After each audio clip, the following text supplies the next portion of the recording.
Motor சைக்கிளில் வீதியால் சென்ற பெண்ணை வழிமறித்து தங்கச்சங்கிலியை பறிமுதல் செய்த கொள்ளையர்கள் இருவர் ஊர் மக்களால் மடக்கி பிடிக்கப்பட்டு கைது செய்யப்பட்ட சம்பவம் ஒன்று நேற்றைய தினம் இடம்பெற்றுள்ளது. முல்லைத்தீவு முள்ளியவளை பொன்னகர் கிராமத்தில் உள்ள வளர்மதி மைதானத்திற்கு அருகாமையில் இரவு 7 மணியளவில் வீதியால் பயணித்த போது இனம் தெரியாத கொள்ளையர்கள் இருவர் குறித்த பெண்ணை வழிமறித்து கழுத்தில் கத்தியை வைத்து மிரட்டி கழுத்தில் அணிந்திருந்த 4.5 பவுன் தங்கச்சங்கிலியை நேற்றைய தினம் இரவு பறித்துக் கொண்டு தப்பிச் சென்றிருந்தனர்.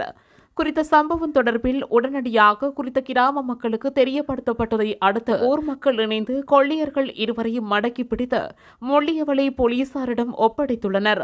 குறித்த சம்பவம் தொடர்பான மேலதிக விசாரணைகளை முள்ளியவளை போலீசார் மேற்கொண்டு வருகின்றனர். குறித்த சம்பவத்தில் 32 வயதுடைய தர்மபுரம் விஸ்வமடு பகுதியைச் சேர்ந்தவர்களே இவ்வாறு கைது செய்யப்பட்டுள்ளனர்.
இதுபோன்ற செய்திகளை உடனுக்குடன் அறிந்து கொள்ள தமிழ் பிளஸ் யூடியூப் சேனலை மறக்காம சப்ஸ்கிரைப் பண்ணுங்க, கமெண்ட் பண்ணுங்க, ஷேர் பண்ணுங்க.